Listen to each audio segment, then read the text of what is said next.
Bismillahirrahmanirrahim. Assalamualaikum warahmatullahi wabarakatuh.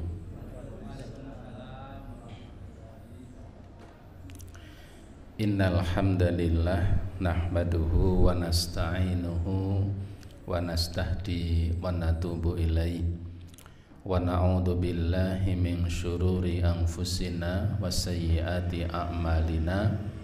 May yahdihillahu fala mudhillalah wa may yudlil fala hadiyalah. Asyhadu an la ilaha illallah wahdahu la syarikalah wa asyhadu anna Muhammadan abduhu wa rasuluh. Allahumma sholli wa sallim wa barik ala nabiyyina Muhammadin wa ala alihi wa ashabihi wa man tabi'ahum bi ihsanin ila yaumiddin. Wa qalu subhanaka la ilma lana illa ma 'allamtana innaka antal alimul hakim. Allahumma anfa'ni bima 'allamtani wa 'allimni ma yanfa'uni warzuqni ilman yanfa'uni. Ibu bapak sekalian, para jamaah rahimakumullah, alhamdulillah, marilah senantiasa kita haturkan syukur kita kehadirat Allah Subhanahu wa taala karena banyak sekali nikmat yang telah Allah anugerahkan kepada kita. Tidak mungkin kita bisa menghitung semuanya. Salah satu di antara nikmat yang hingga malam hari ini masih Allah anugerahkan kepada kita, alhamdulillah kita masih bisa hadir pada kajian rutin kita ini, meneruskan bab-bab yang telah kita bahas pada pertemuan-pertemuan yang telah lalu. Salawat dan salam tidak lupa semoga tercurah atas Nabi Yuna Muhammad sallallahu alaihi wa alihi wasallam, yang semoga terlimpah pula kepada seluruh keluarganya dan semua umatnya yang istiqomah di jalan Allah ini sampai hari kiamat kelak. Ibu bapak sekalian, para jamaah rahimakumullah, pada pertemuan kita yang telah lalu kita sampai pada bab yang menjelaskan tentang hibah, kemudian umroh, kemudian rukbah, sama-sama pemberian, tetapi ada beberapa sisi perbedaan-perbedaan di dalamnya. Kalau hibah itu pemberian seseorang kepada orang lain yang dilakukan ketika keduanya masih sama-sama hidup. Ini namanya hibah. Bahasa kita, hibah itu pemberian. Seseorang memberikan pada orang lain apa yang dimilikinya. Si A memberikan sebidang tanah kepada si B. Kemudian setelah akad itu dilakukan, maka tanah itu menjadi miliknya si B. Ini hibah. Pemberian yang dilakukan dikala masih sama-sama hidup, itu hibah. Kalau umroh ini pemberian seseorang kepada orang lain dengan mengatakan saya serahkan rumah ini kepada engkau, kamu manfaatkan, kamu gunakan selama kamu masih hidup. Ini pemberian bersyarat. Rumah ini saya kasihkan kepada kamu, silahkan kamu pakai, kamu manfaatkan bebas. Arek dicat warna-warna boleh, ya.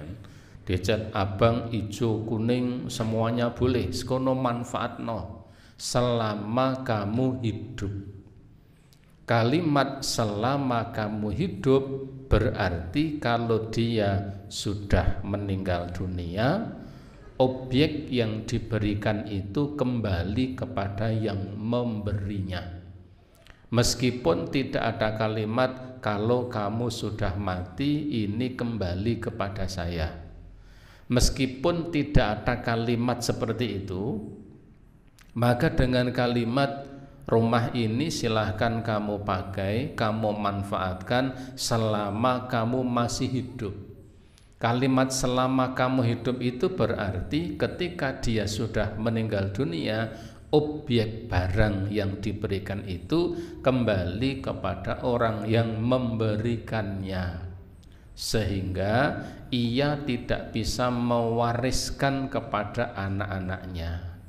Anak-anaknya berarti ketika bapaknya meninggal dunia, anak-anaknya ini mau tidak mau harus napa? Harus nek meni pergi kok ndak enak ya. Harus hijrah, harus berpindah dari tempat itu. Kenapa? Karena tanah atau rumah itu sudah bukan lagi milik orang itu. Karena kalimatnya tadi, tanah ini saya berikan kepada kamu, sawah ini silahkan kamu pakai, kamu tanami apapun, hasilnya ya kamu nikmati, kamu pek semuanya, saya tidak akan minta. Sudah sana digarap selama kamu masih hidup. Ini namanya umroh. Yang seperti ini diperbolehkan dalam syariat. Jadi ada hibah. Kalau hibah tidak dibatasi oleh waktu, ya. Kalau umroh ini dibatasi oleh waktu. Kalau hibah ketika sudah serah terima barang selesai, barang itu bisa diwariskan kepada anak cucunya. Seseorang memberikan rumah pada orang lain, sudah ini rumahnya silahkan kamu pakai, ya silahkan kamu manfaatkan, sa'lawasi. Berarti kalimat pemberian itu sudah memberikan keterangan bahwa pemberian itu berlangsung dan nanti bisa diwariskan. Tetapi kalau umroh berbatas waktu. Kalau dia sudah meninggal dunia, maka berarti sudah tidak bisa diwariskan lagi. Atau bisa jadi ada seorang pendatang ya dari luar kota jauh, kemudian kebetulan dia bertugas ya, misalnya di tempat ya, di kota tempat kita tinggal misalnya. Kebetulan dia teman kita, teman akrab, kebingungan mencari tempat tinggal. Kita katakan sudah itu rumah itu yang di timurnya masjid menghadap ke utara itu silakan kamu pakai selama kamu tugas di sini, ndak usah nyewa. Itu masuk umroh juga. Tanah rumah itu silakan ya, kamu di sini berapa tahun? Ya nanti saya sampai purna tugas. Ya sudah. Ya kalau begitu rumah itu kamu pakai sana selama kamu bertugas di sini. Kalimat selama kamu bertugas di sini berarti itu membatasi. Kalau nanti sudah purna, ya sudah purna berarti sudah tidak berhak lagi menempati tempat itu. Selama kamu bertugas sampai pensiun apa pangsiun? Pangsiun gitu ya. Nanti sampean pangsiun itu. Dah silakan itu juga termasuk umroh. Yang seperti ini diperbolehkan. Ya diperbolehkan. Kenapa? Ini termasuk tabarruk. Seseorang berbuat baik pada orang lain dengan tanpa imbalan berharap mendapatkan pahala. Ini umroh. Yang ketiga terakhir kemarin kita sampaikan adalah Rugbah itu ya akad seseorang kepada orang lain dengan mengatakan rumah ini silahkan kamu pakai. Ini menjadi milik kamu kalau saya mati duluan. Tapi kalau kamu mati duluan, rumah kamu menjadi milikku. Ini ya. Kalau saya mati duluan, meski kendaraan ini tak wehke kowe, ya. Tapi kalau kamu mati duluan, ya sudah. Ya, kalau kamu mati duluan berarti kendaraanmu menjadi milikku. Ini namanya rukbah.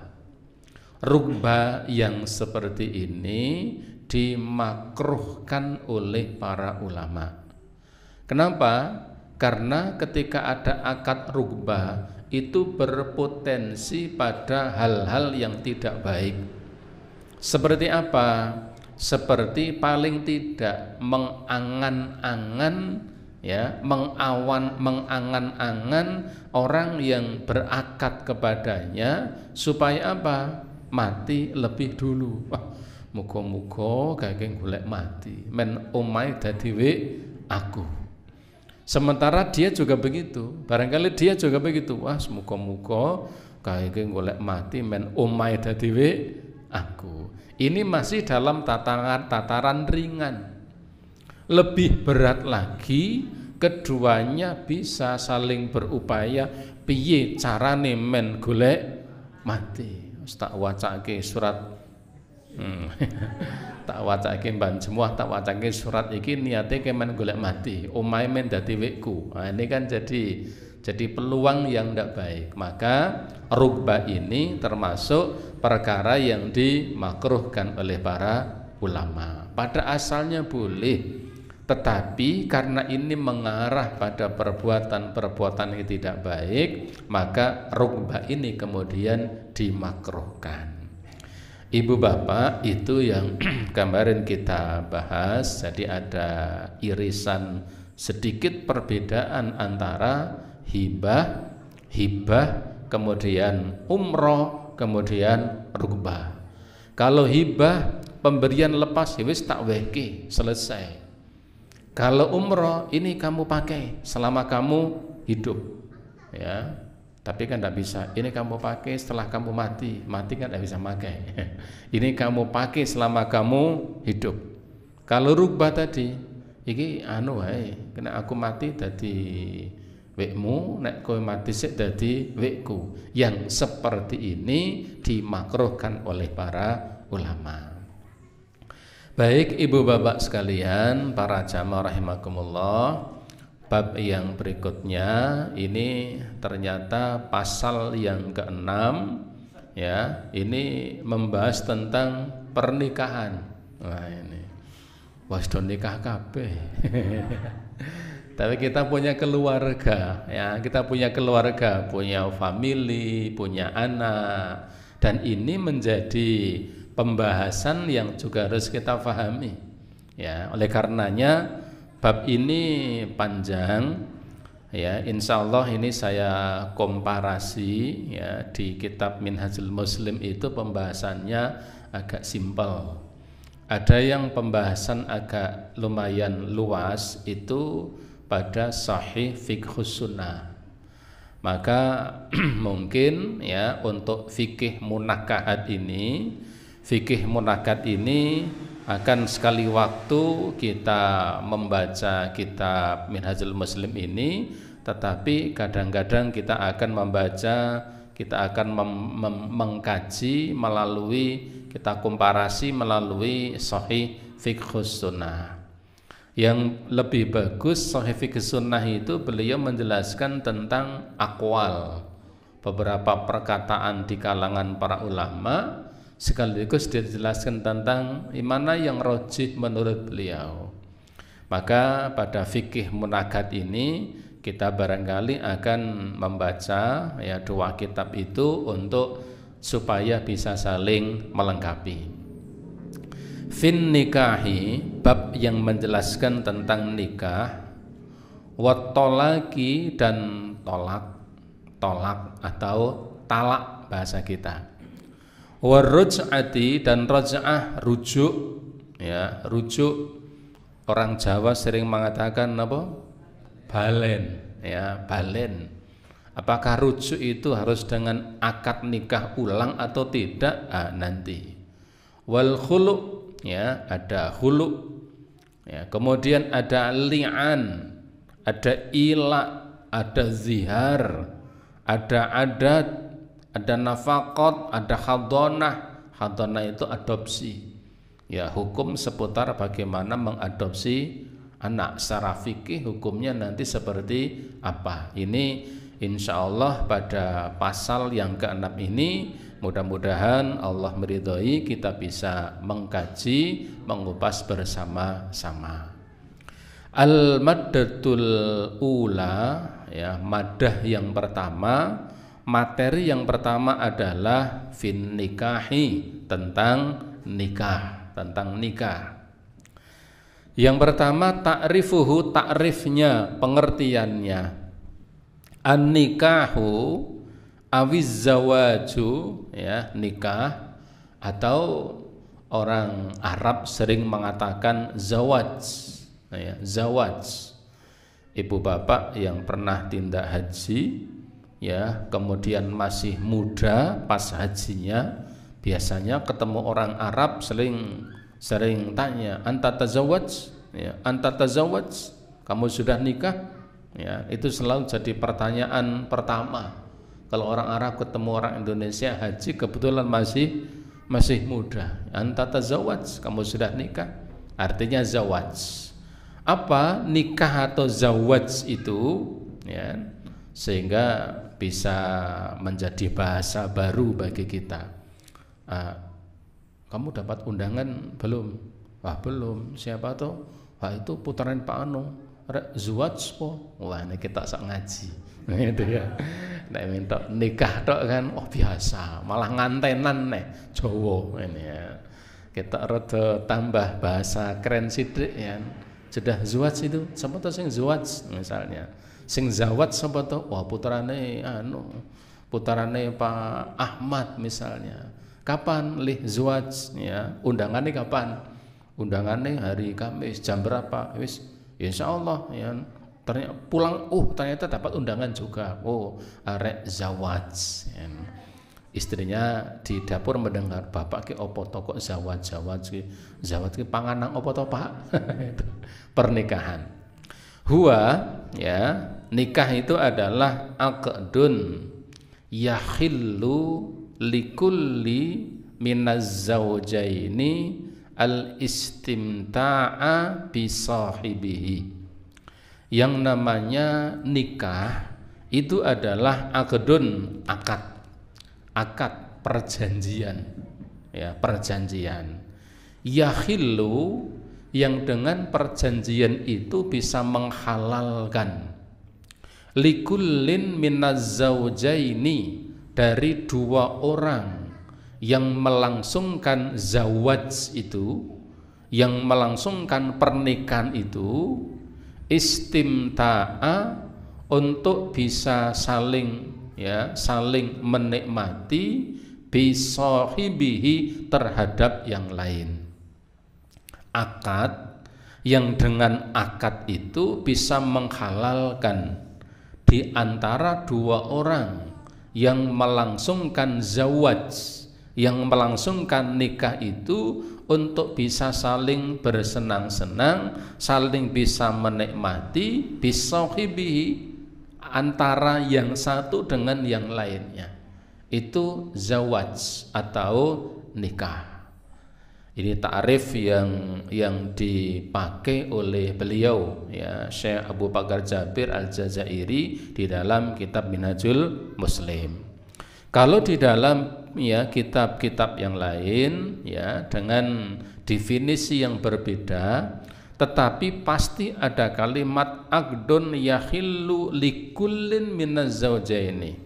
Akad, sebuah perjanjian yang dengan perjanjian itu menghalalkan antara dua orang yang berakad itu untuk apa? Penjelasannya macam-macam. Saling memenuhi hak, saling melaksanakan kewajiban, dan sebagainya. Tetapi pada intinya bahwa nikah itu adalah akad perjanjian ya, yang dengan perjanjian itu dua orang yang melangsungkan akad itu saling menghalalkan antara satu dengan yang lain, padahal yang dibenarkan oleh syariat. Menghalalkan padahal pada perkara yang diperbolehkan oleh syariat. Bukan berarti kemudian jur aweh kabeh non pateni oleh ndak. Itu kan tidak boleh secara syariat. Pada perkara-perkara yang diperbolehkan oleh syariat. Hukmuhu, ya, hukumnya an-nikahu masyru'un. Nikah itu disyariatkan, diperintahkan.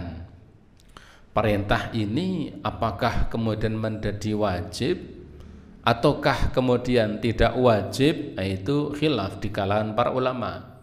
Tetapi nikah itu disyariatkan, diperintahkan. Biqaulillahi ta'ala, ya, sebagaimana firman Allah Ta'ala dalam surat An-Nisa ayat yang ketiga. Allah mengatakan, fankihu ma tobalakum minan nisa'i mathna wa thulatha wa ruba'a fa in khiftum alla ta'dilu fawahidatan aw malakat aimanukum. Kata Allah, fankihu, maka nikahilah oleh kalian ma tobalakum, ya, siapa-siapa yang kamu anggap baik untuk kalian, minan nisa'i, dari kalangan para wanita, masna, nah ini dua, bapak-bapak senyum-senyum ini masna dua, wasulasa atau tiga, waruba atau empat. Ini tafsirnya menjadi panjang sekali. Apakah 2, 3, 4 ini perintah mutlak karena tidak mengawali dengan kalimat 1? Justru Allah mengatakan fa in khiftum, jika kalian takut, khawatir, alla ta'dilu, untuk tidak berbuat adil. Seseorang punya istri lebih dari 1, ya, punya istri 2, di dunianya dia tidak adil, di akhirat nanti menghadap Allah Ta'ala dalam keadaan kedua pundaknya miring. Ini pertanda dia tidak adil. Miring bahasa Jawanya apa? Semper, itu kan, miring. Oh, ki berarti ndek bojone ora adil. Mungkin nanti ada banyak yang miring-miring karena tidak adil, ya. Ya. Fa in khiftum alla ta'dilu, jika kalian takut tidak bisa berbuat adil di antara istri-istri itu, fawahidatan, maka 1 saja, maka cukup 1, au ma malakat aimanukum, atau budak-budak yang kalian miliki. Ini tafsirannya panjang sekali, debatable terkait nikah lebih dari 1, poligami, ya, atau nikah hanya 1. Bis kalian, ini debatnya panjang. Bahkan ada yang nakal, berarti nikah itu batasannya tidak hanya 4, tetapi, ya, berapa? 9.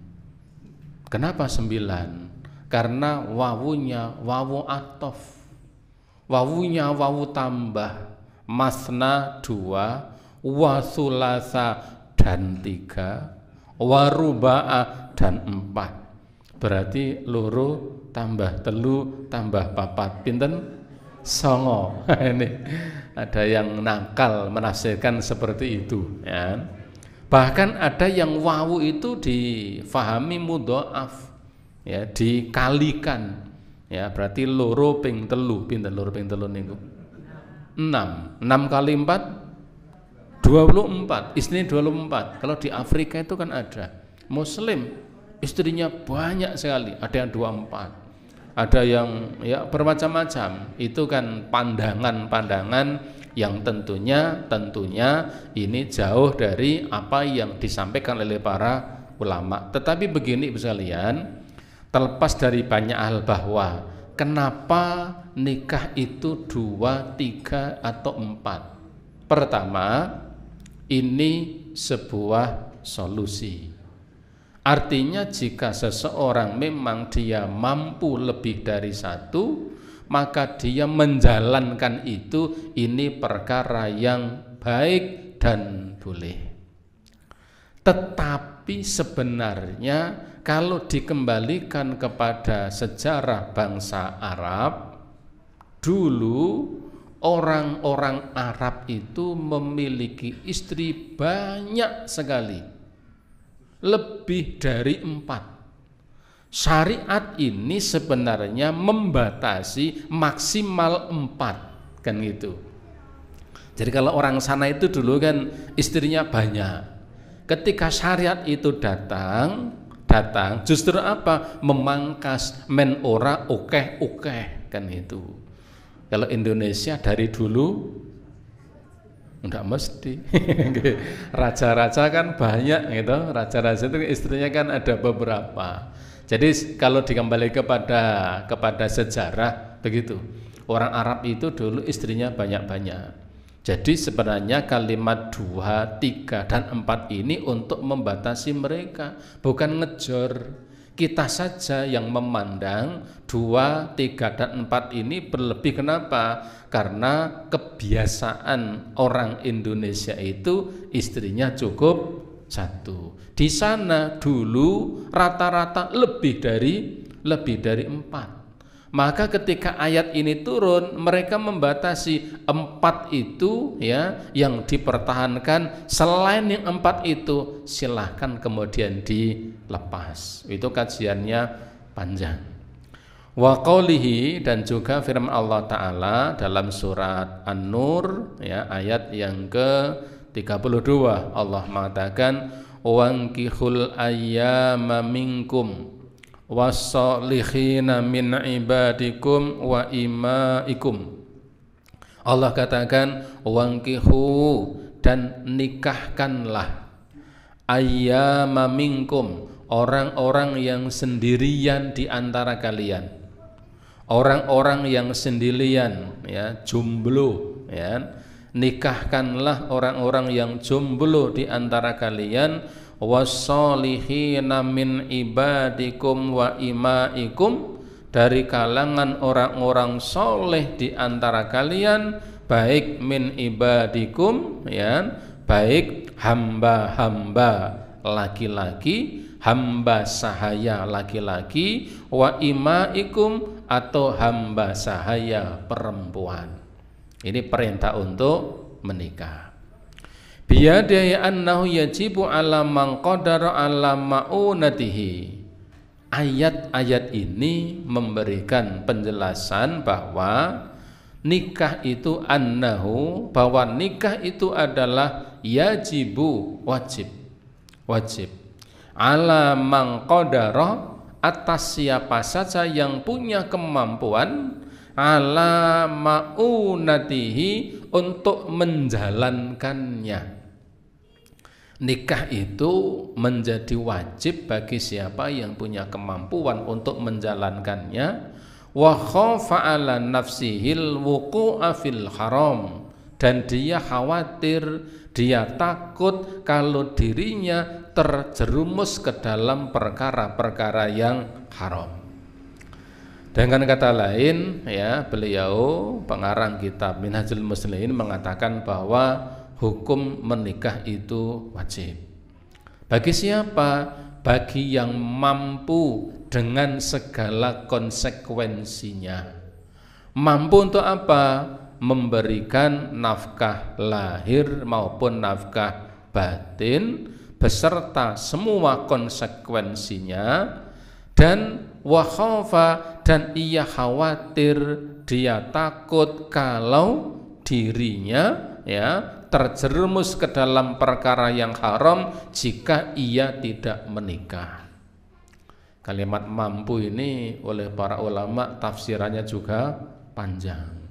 Mampu itu ada yang mengatakan mampu membuat rumah. Ada yang mengatakan mampu itu mampu untuk memberi makan di hari itu. Ada yang mengatakan mampu itu mampu membelikan alat untuk makan untuk istrinya. Berarti ming piring tok.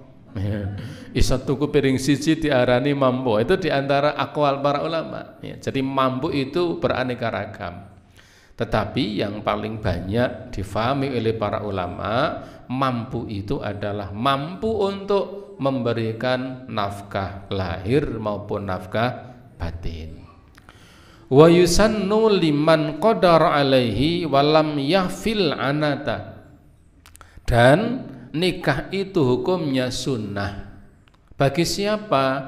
Bagi siapa saja yang punya kemampuan untuk melaksanakannya, tetapi dia tidak khawatir kalau dia terjerumus ke dalam perkara-perkara yang dilarang oleh Allah.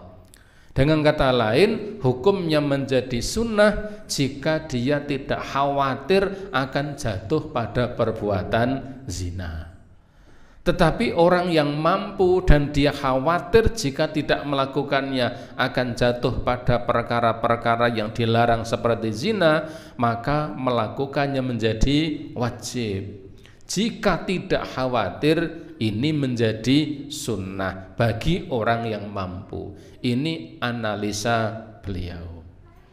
Meskipun ya, yang kedua ini juga tidak mudah. Orang yang mampu untuk mengendalikan syahwatnya, mengendalikan nafsunya.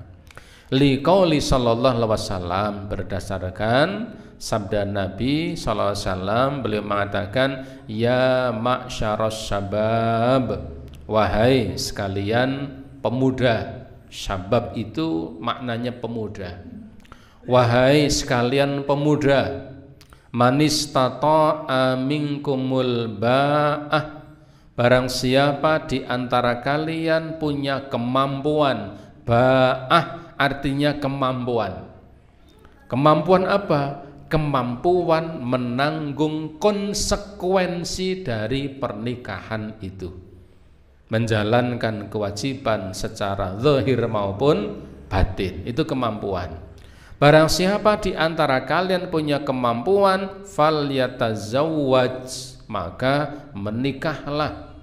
Fa innahu aghaddu lil basari, sebab menikah itu bisa menahan pandangan, bisa menundukkan pandangan.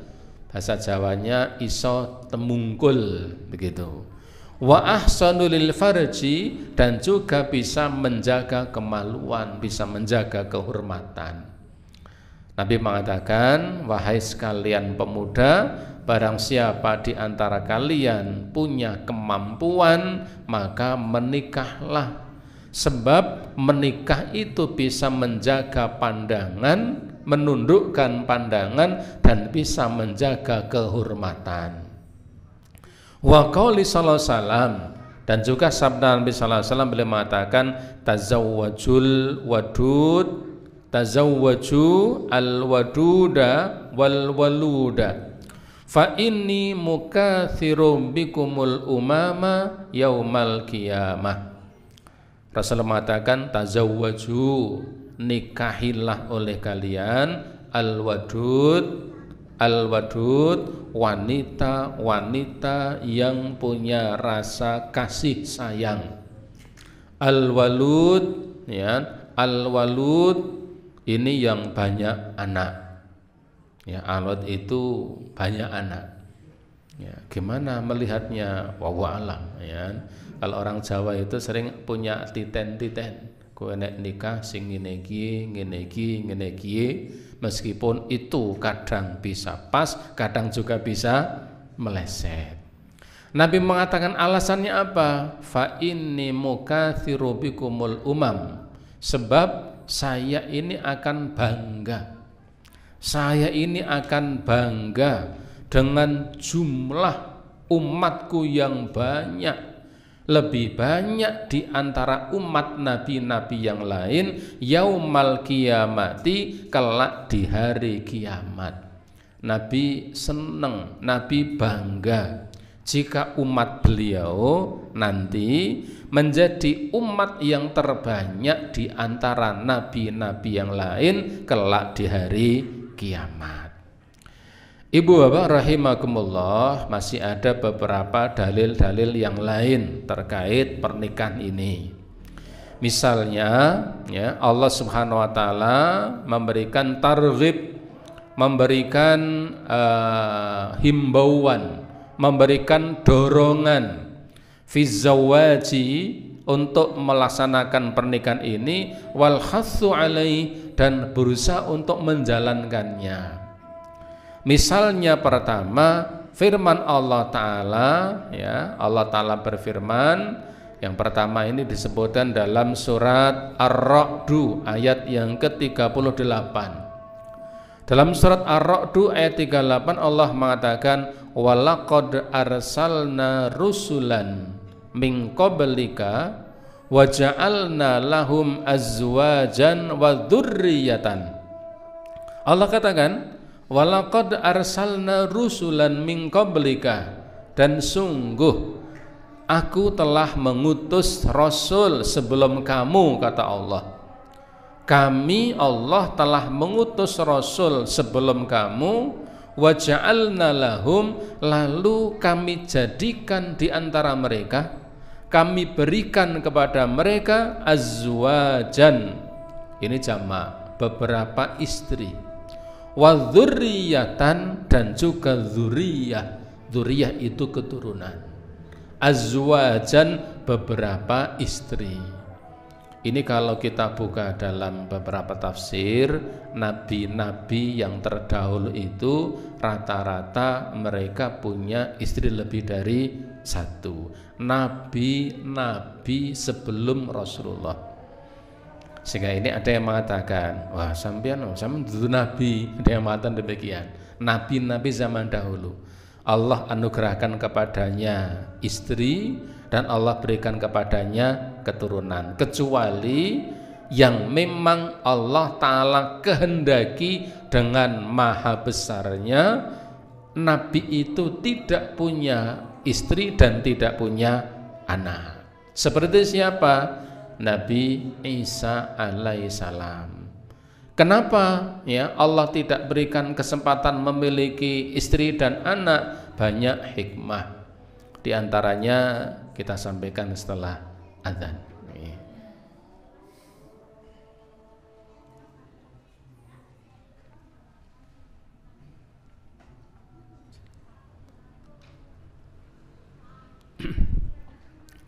Baik, kita lanjutkan.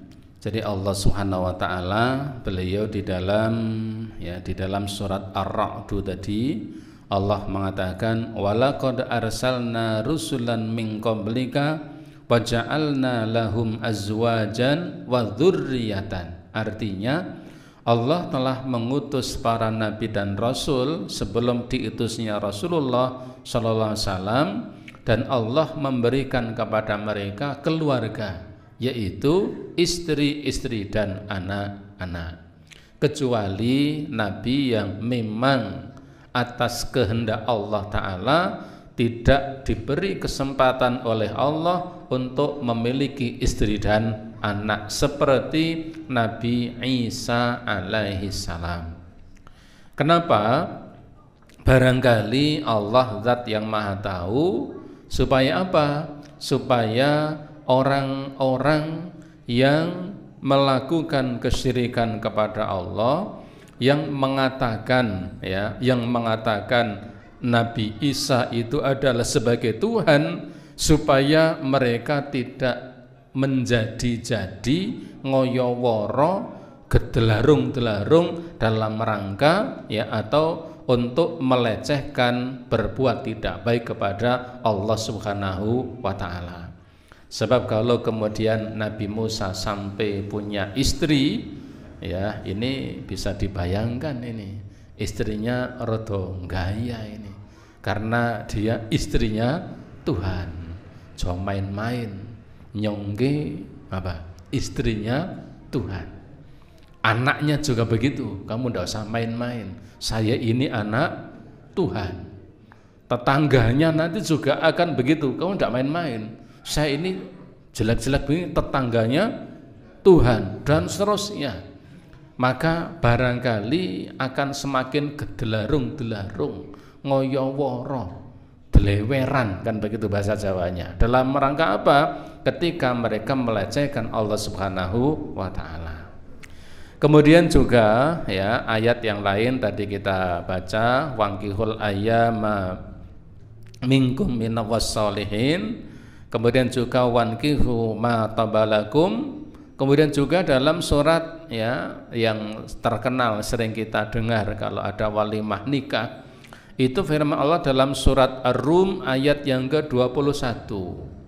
Allah mengatakan wa min ayatihi an khalaqalakum min anfusikum azwaja litaskunu ilaiha wa ja'ala bainakum mawaddatan wa rahmah inna fi dzalika la ayatil liqaumin yatafakkarun.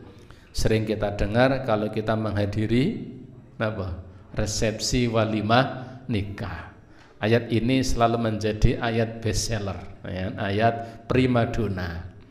Wa min ayatihi, dan di antara tanda-tanda kekuasaan Allah, an khalaqalakum min anfusikum azwaja, Allah menciptakan untuk kalian istri-istri dari kalangan kalian, litaskunu ilaiha, agar kalian bisa merasakan tentram, sakinah dengan istri itu. Wa ja'ala bainakum mawaddatan wa rahmah, dan kami jadikan di antara kalian mawaddah, ya, mawaddah rasa cinta, wa rahmah dan kasih sayang. Mawaddah itu rasa cinta, hubungannya biologis. Wa rahmah itu kasih sayang, kaitannya perasaan. Biasanya semenjak nikah sampai dengan usia 50 tahun itu tahapan mawaddah. Di atas 50 tahun sudah mulai rahmah, karena memang itulah psikis manusia. Inna fi dzalika laayatil liqaumin yatafakkarun, sesungguhnya pada yang seperti ini ada tanda-tanda kekuasaan Allah bagi orang-orang yang mau berpikir. Ini firman Allah, dorongan untuk apa? Supaya menikah. Kemudian juga dalam salah sebuah hadis yang diriwayatkan oleh Imam Bukhari dan Muslim, hadisnya sahih, hadis agak panjang. Ya, wa an Anas fi qissati thalathatil ladzina qala ahaduhum, kisah tentang 3 orang, yang 3 orang laki-laki ini menemui salah satu istri Nabi sallallahu alaihi wasallam untuk menanyakan bagaimana ibadahnya Rasulullah. Maka ketika dijelaskan kepada 3 orang ini terkait ibadahnya Rasulullah sallallahu alaihi wasallam, 3 orang ini merasa bahwa ibadah mereka belum pojo-pojo. Belum pojo-pojo itu apa bahasa Indonesianya? Belum seberapa begitu. Belum seberapa dibanding ibadahnya Rasulullah sallallahu alaihi wasallam. Maka salah seorang di antara mereka mengatakan, amma ana fa usallil lail abadan. Ya, salah satu di antara mereka mengatakan, kalau begitu saya akan sholat sepanjang malam selamanya. Berarti apa? Tidak akan pernah tidur di malam hari. Semalam suntuk arek sholat terus sakjeg jumlek. Ini yang pertama. Ya, dia bersumpah begitu. Jadi mendengar ibadahnya Nabi yang luar biasa itu, dia mengatakan, wah kalau begitu saya mulai nanti malam saya akan sholat malam terus dan tidak akan pernah tidur selamanya. Yang satu, ana asumud dahra wala uftir wala afturu. Adapun saya akan puasa terus selamanya dan saya tidak akan pernah berbuka. Akan puasa ya, asumu dahar, akan puasa sepanjang tahun dan tidak akan berbuka. Artinya apa? Leh poso rek mbandino. Tidak ada hari tanpa puasa. Yang satu. Wa qalal akhar, yang lain mengatakan ana a'tazilun nisa fala atazawwaju abadan. Kalau saya mulai besok saya akan menjauhi kaum wanita dan saya tidak akan menikah selamanya. Ketika tiga orang itu mengatakan seperti itu, melakukan sesuatu yang melampaui batas, maka faja'a Rasulullah sallallahu alaihi wasallam faqala, maka Rasulullah pun kemudian ya mendekati tiga orang itu dan mengatakan, antum alladzina qultum kadza wa kadza. Apakah kalian bertiga yang tadi aku dengar mengatakan begini dan begini? Yang satu bersumpah akan ya, yang satu bersumpah akan salat malam tidak akan pernah tidur selamanya.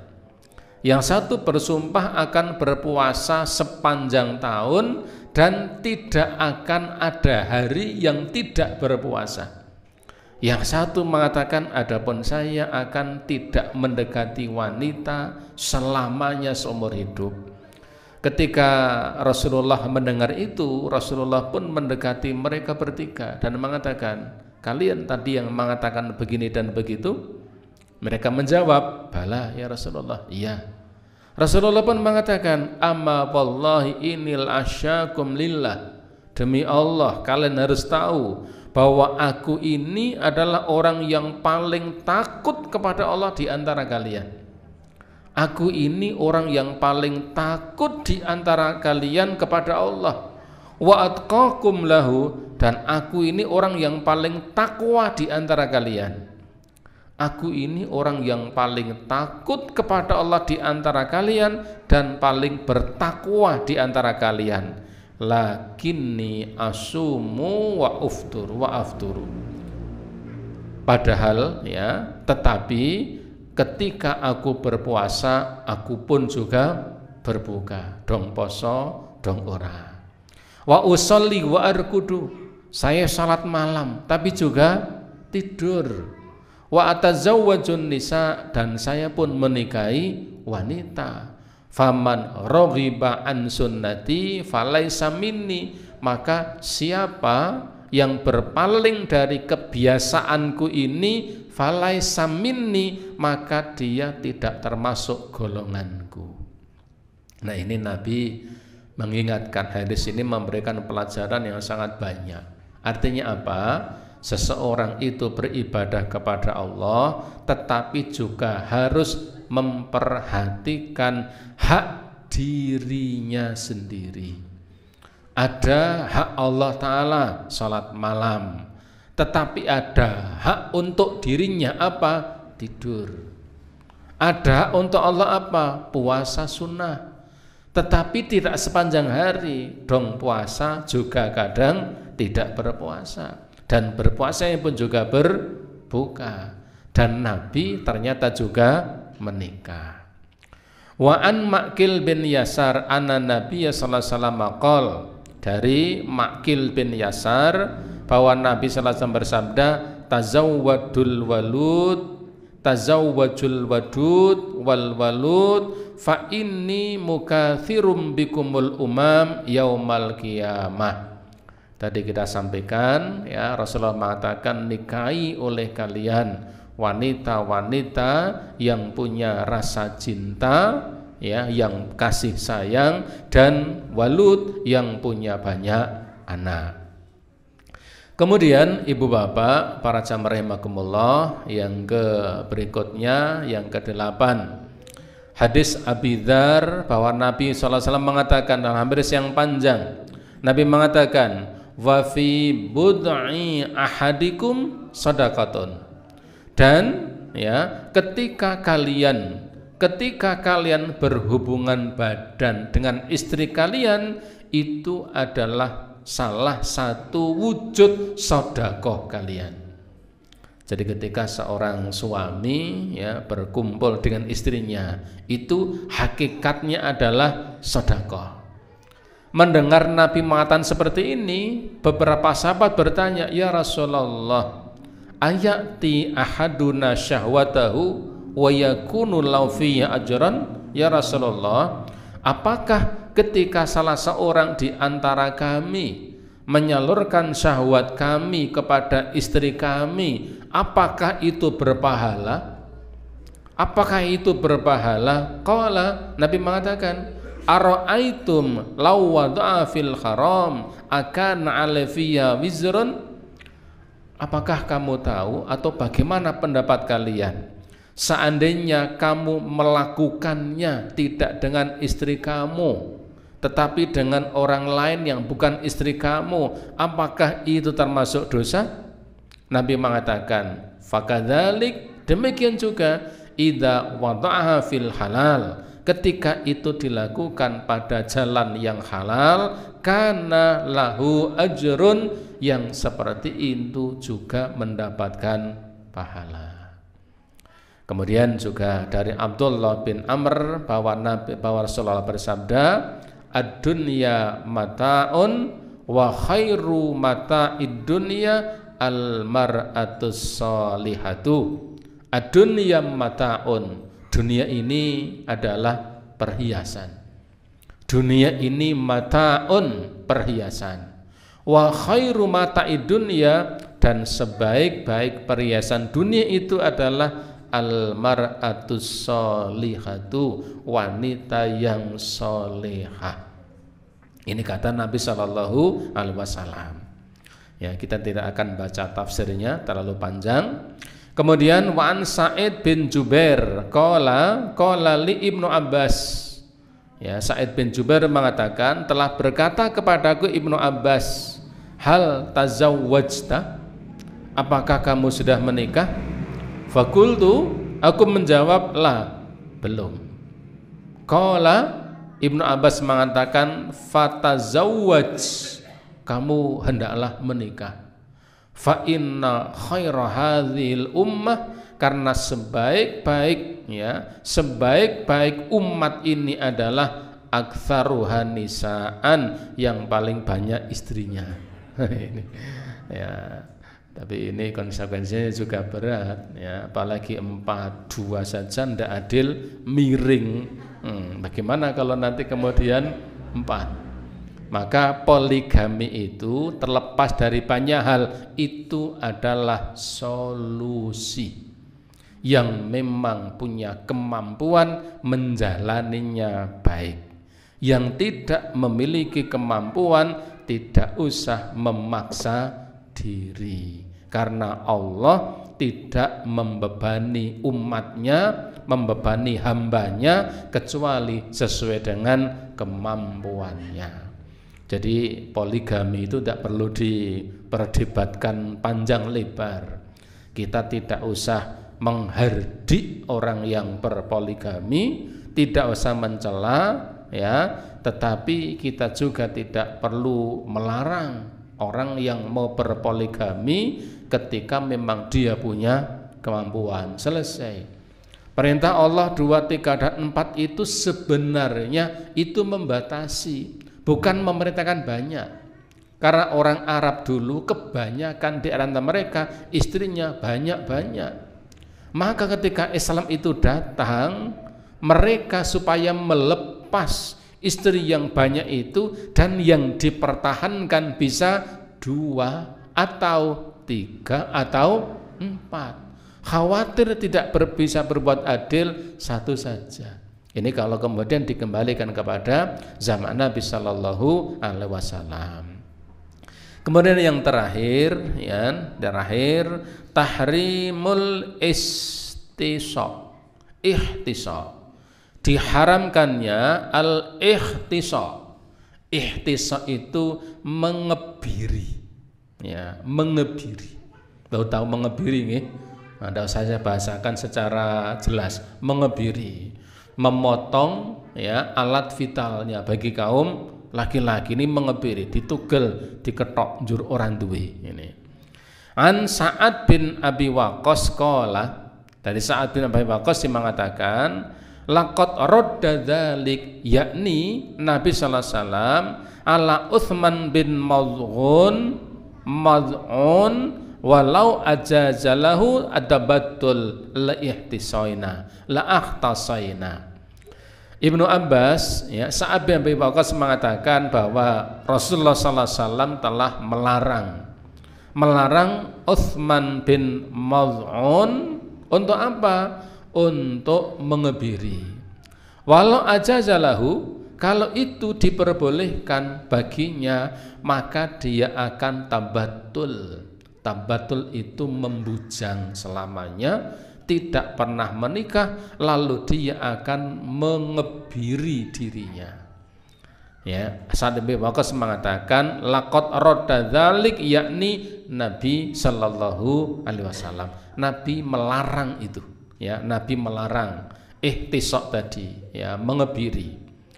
Ya.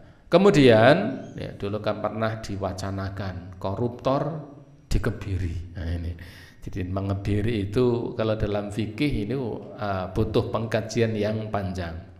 Wan Abdullah ibn Mas'ud qala, dari Abdullah ibn Mas'ud beliau mengatakan kunna naghzu ma'a Rasulillah sallallahu alaihi wasallam wa laisa lana syai'un, kami pernah berperang bersama Rasulullah sallallahu alaihi wasallam dalam waktu yang lama. Wa laisa lana syai'un, sementara di antara kami tidak punya apa-apa.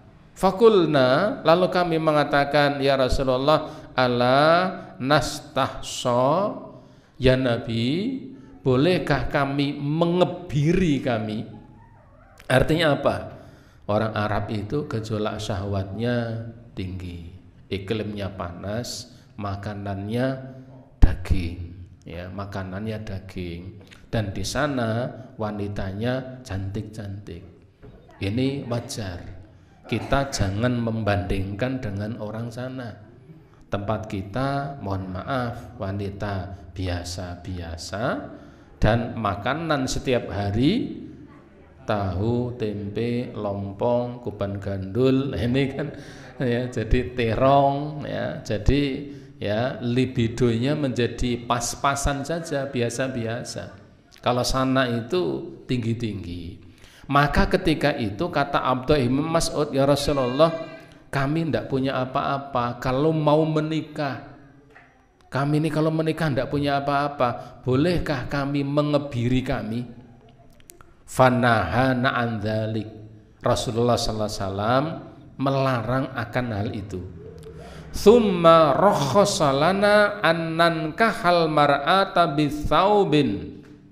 Lalu Nabi memberikan rukhsah kepada kami supaya kami, ya, bisa menikah meskipun dengan mahar selembar kain, dengan mahar selembar baju, ya, mahar mintok nggawa klambi siji kan itu. Itu nanti akan dibahas dalam bab mahar.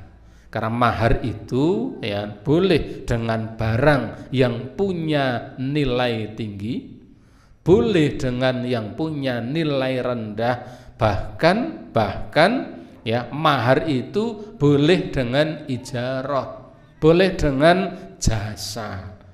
Ngelamar pada seseorang sing lemah sak amban-amban, ditanya, sampeyan nek bayar tukon apa?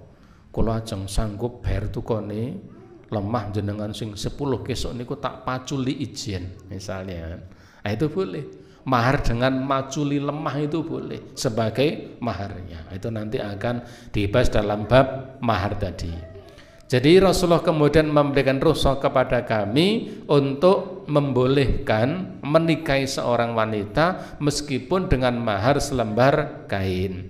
Tsumma qara'a alaina, kemudian, ya, beliau membacakan kepada kami firman Allah Subhanahu wa taala, yaitu, ya, firman Allah taala yaitu surat Al-Maidah ayat yang ke-87. Allah mengatakan, ya ayyuhalladzina amanu la tuharrimu thayyibati ma ahallallahu lakum wa la ta'tadu innallaha la yuhibbul mu'tadin. Ayat ini penting ini. Allah mengatakan, wahai orang-orang yang beriman, la tuharrimu thayyibati ma akhallallahu lakum. Janganlah kamu mengharamkan apa-apa yang baik, apa-apa yang baik dari apa yang telah Allah halalkan untuk kalian.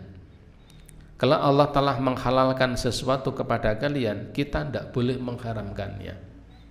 Kalau adapun kita mengatakan, wah saya tidak akan makan ini, boleh. Tapi mengharamkannya tidak boleh. Mengharamkan pada sesuatu yang sudah dihalalkan. Ya, la tuharrimu thayyibati ma ahallallahu lakum. Tetapi ketika seseorang karena sebuah pertimbangan kesehatan misalnya, kemudian dia ingin menghindari makanan itu, ya tidak mengapa. Seseorang yang terkena penyakit gula lalu mengurangi yang manis-manis misalnya, ya tidak masalah. Tetapi ketika kemudian mengharamkan apa yang telah Allah halalkan, ini perkara yang tidak diperbolehkan. Wala ta'tadu, dan kalian jangan melampaui batas. Innallaha la yuhibbul mu'tadin, sungguh Allah tidak mencintai orang-orang yang melampaui batas. Wan nahyu 'anil khisa' nahyun tahrim, larangan untuk mengebiri, larangan untuk mengebiri. Nahyun tahrim, ini larangan yang berarti pengharaman bila khilafin, dan tidak ada yang berselisih di kalangan para ulama tentang keharaman mengebiri fi bani Adam untuk seluruh umat manusia sampai datangnya hari kiamat. Larangan mengebiri itu menunjukkan keharamannya, dan itu tidak ada perbedaan pendapat, tidak ada khilaf di kalangan para ulama. Ibu bapak sekalian, para jamaah rahimakumullah, ini beberapa ayat dan beberapa hadis Nabi yang berkenaan menjelaskan tentang pernikahan ini, anjuran atau dorongan untuk menikah. Adapun hikmahnya, kemudian ya rukun-rukunnya dan seterusnya, insya Allah bisa kita lanjutkan pada waktu yang akan datang. Ibu bapak, sampai di sini pengantar tentang fikih munakahat yang bisa kita sampaikan pada malam hari ini. Semoga bermanfaat. Sebelum saya akhiri, ada pertanyaan? Cukup nggih? Nggih, karena ini hanya baru pengantar ya fikih munakahat. Bab-bab yang lain insya Allah nanti ada kita lanjutkan pada waktu yang akan datang. Demikian, mari kita akhiri kajian kita ini dengan kafaratul majlis. Subhanakallahumma wa bihamdika asyhadu an la ilaha illa anta astaghfiruka wa atubu ilaik. Assalamualaikum warahmatullahi wabarakatuh.